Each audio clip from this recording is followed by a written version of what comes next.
Welcome to the second module of our Family Caregiving 101 series. My name is Mark Peterson, founder of the Wyoming Family Caregiving Foundation. For the next 3 sessions, we will focus on the types of activities family caregivers tend to do when caring for their loved one living with a chronic illness such as cancer, heart or lung disease, or neurodegenerative diseases such as Alzheimer's, dementia, Parkinson's disease, or ALS. The first of these categories is assembling. Researchers define assembling as identifying, accessing, and configuring resources for a loved one living with an illness. When my late wife Cindy received a brain tumor diagnosis, I assumed the role of a leader of our family's team to support her. We quickly identified red as our color of courage for Cindy. Why? Why not? It reinforced our tie to each other. Wearing red, we were on mission to support Cindy. We could see it. Cindy could see it. Tiger Woods always wore red on Sunday when playing in golf tournaments. It was his courage color. We needed all the courage we could bring. We also had red hats. We gave Cindy a blue hat because she was supposed to remain cool. Friends and extended family wore red. They would tell us they were wearing red. It was like a salute to Cindy and our efforts to help her. Hearing this lifted our spirits. In the first video in our series, we learned that oftentimes the caregiver's efforts go up as the effectiveness of the medical establishment goes down. In the early going of Cindy's cancer battle, we were over on the left side of this graph. Cindy had undergone major surgery and then radiation therapy, but she was much like she was before her diagnosis. Helping her here was like being a concierge for her because she could no longer drive. I became the grocery shopper and I had to learn how to find no sugar products in the store as part of Cindy's anti-cancer diet. At first, it took hours in the store to find these. Cindy wanted whole foods or food not highly processed. I came up with my own rule of thumb that if a product has more than 4 lines of ingredients, it is too processed. I still use the 4-line rule, which makes shopping simple.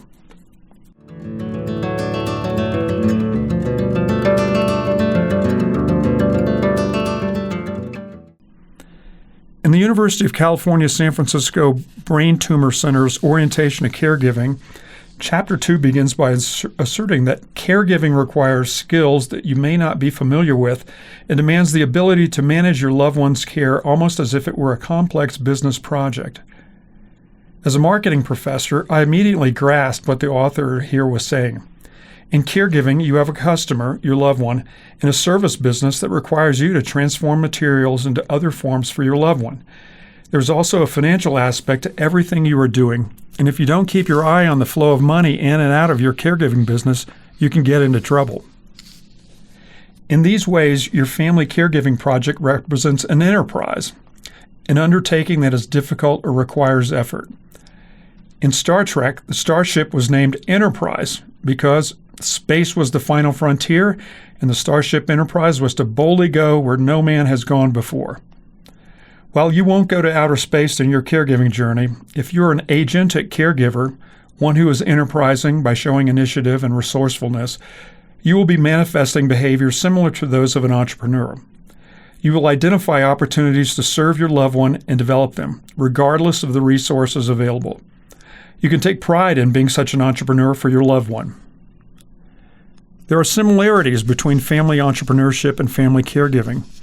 The majority of each remain employed as they pursue launching a business or delivering care to their loved one. Each also has an average run of a few years. An important difference is that entrepreneurs are striving to find a standardized way of producing their product or service, while the caregiver winds up customizing care for their loved one because of the unique aspects of their loved one's health challenge and how it changes. An important step in assembling during the early going of family caregiving for one facing a major illness is setting up the infrastructure for communicating with your network of family, extended family, and friends. CaringBridge is a valuable tool for such communication. CaringBridge is free, although donations are requested, and allows users to develop a web page for their loved one. You can see Cindy's CaringBridge page here. By posting updates about your loved one and including some photos, you can communicate effectively and free yourself and your family from the burden of repeating the same message to separate individuals. Visitors to your site can leave messages similar to Facebook. I took over Cindy's page after a couple of months and posted at least twice a month.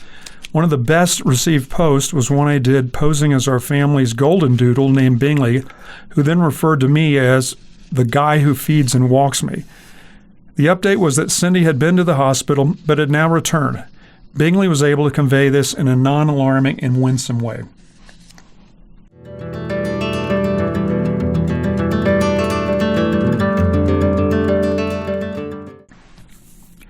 Longtime observers of family caregivers, Barry Jacobs and Julia Meyer, begin their book, the AARP Caregiver Answer Book, with these words: "The realization you're a caregiver often dawns slowly.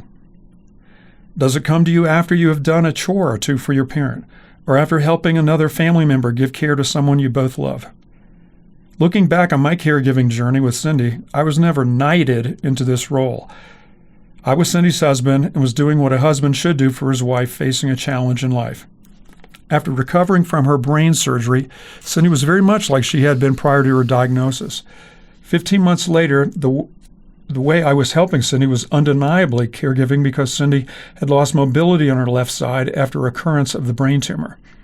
I was helping Cindy with 5 of the tasks of daily living throughout the day. I had a good team with me and supportive network of extended family and friends. But some family caregiving situations might be contested ones due to unresolved family issues predating the loved one's diagnosis. I did not attend the U.S. Military Academy at West Point, but I have known those who did. Leadership is perhaps the focus of a West Point education. At West Point, the cadets are taught that peer leadership is the most challenging type of leadership to accomplish. Instead of a hierarchy which is agreed upon, a leader must emerge from a collection of individuals. Many family caregivers find themselves leading their peers when they are a sibling among a group of brothers or sisters who might have varying levels of rapport with each other, different current life situations, or demands on their time and resources, as well as being separated by many miles or even time zones. Rather than commencing your work as a lead caregiver by making decisions and not consulting with your peers, you would do well to speak individually with your peers and ask for their thoughts on the current situation. By doing this, you are communicating respect to your peers, and you are also learning. It will take time, but with modern technologies, phone and group Zoom calls, you can become the agreed-upon leader for your siblings or peers. One of the first things cadets at any service academy learn is that when you assume leadership, you immediately begin delegating so that you can focus on the future for your team and navigate your team to success.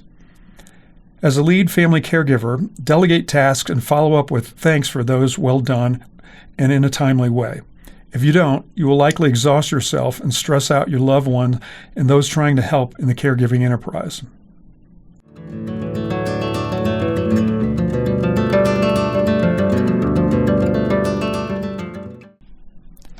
Receiving a serious diagnosis for your loved one vaults you into the future, a time when you need to think about putting one's affairs into order. Developing and signing an advanced medical directive will result in a legal document to guide medical professionals in the future when you or your loved one might not be able to discuss medical options. Do not resuscitate orders or declining intubation for mechanically assisted breathing might be included in an advanced directive. Without an advanced medical directive in the home that was notarized and signed, fire and rescue would be required by law to perform CPR on the dead person once fire and rescue arrived. That's the law where I live in Laramie, Wyoming. Without an advance directive, the dead person would be taken to the county morgue and held there before being released in the funeral home. With an advance directive, the funeral home can take the dead person directly to the funeral home. There should also be an advance directive in your loved one's medical records at the hospital where they receive treatment. The 5 wishes can become an advance directive in most states. It addresses 5 topics for discussing with your loved one about such things as who will make medical decisions for your loved one when they can't, the kind of medical treatment wanted or not wanted, how comfortable your loved one wants to be, does your loved one want somebody with them, and what your loved one wants their loved ones to know about saying goodbye, forgiveness, and memorial instructions. See the social worker at your hospital about each of these. And don't forget a will for each person in your family, particularly the caregiver as well as the patient. A valuable book to orient you in your family caregiving journey is the AARP Caregiver Answer Book by Barry Jacobs and Julia Meyer. The authors are veteran psychological counselors who have worked with many caregiving clients over the years.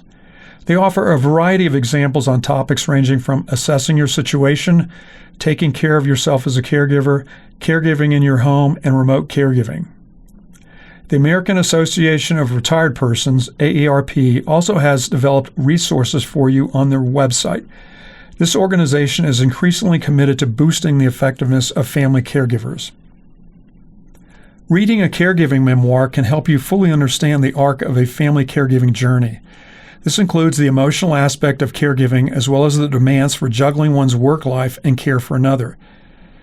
The author, Allison Applebaum, is a psychologist who founded the Caregivers Clinic at Memorial Sloan Kettering Cancer Center in Manhattan.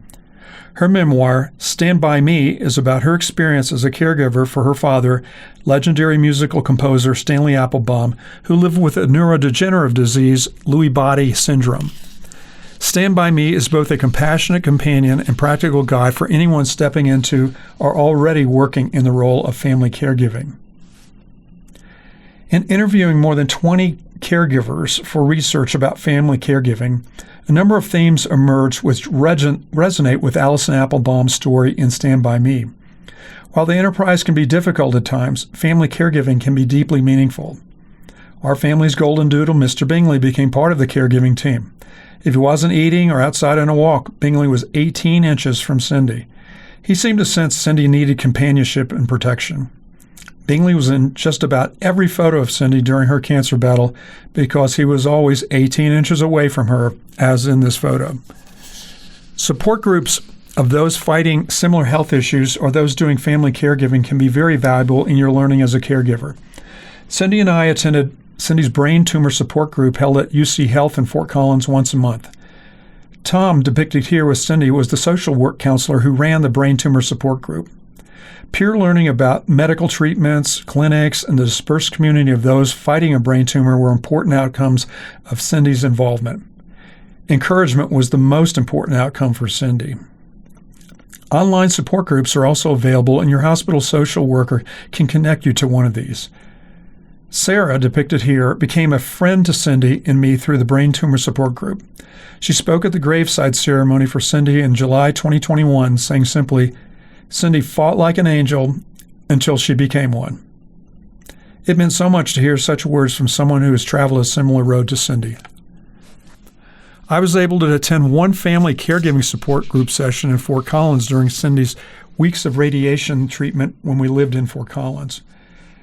There were about 10 of us there that night with the counselor who was running this support group. It proved to be a transformational experience for me because I gained perspective on my own caregiving mission. The woman on my right told the group she was caring for 2 stage 4 cancer patients in her home at the same time. I had never thought about what it would be like to serve as a family caregiver to more than one person. The woman to my left told the group her fellow employees had grown tired of her asking them to clean up the break room in order to cut down on germs at work. Her husband had a degraded immune system. This was before the pandemic.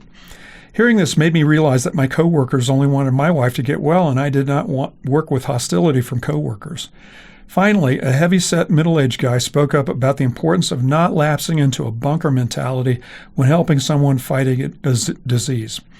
He became more forceful and more loud until he concluded by repeating with increasing slowness for effect, "Live your life. Don't let cancer keep you from living your life. You live your life." I came home and shared this with Cindy, and she immediately grasped what he was saying. He meant lean into life now more than ever when you have a serious diagnosis. Don't become passive. Do the things that bring you joy. And she did this from that point forward. In your assembling as a family caregiver, you will form your team from family members and friends. Medical professionals will inform you about procedures and medicines, but you will have to learn more fully on your own about the journey ahead of you from other sources such as peers who are doing family caregiving, websites, and books mentioned in this video. The Wyoming Family Caregiving Foundation is positioned to provide resources and encouragement to you as well. Assembling will continue through your caregiving journey as you learn and grow in your role as an agentic caregiver running your family caregiving enterprise. As you help resolve problems in your loved one's care, May you take to flying for your loved one in a super way. Please join us for the next video in our series about performing tasks that family caregivers do. This video and other resources to help you become a more effective family caregiver can be found at yofamilycaregiving.com. That's www.yofamilycaregiving.com. Thank you.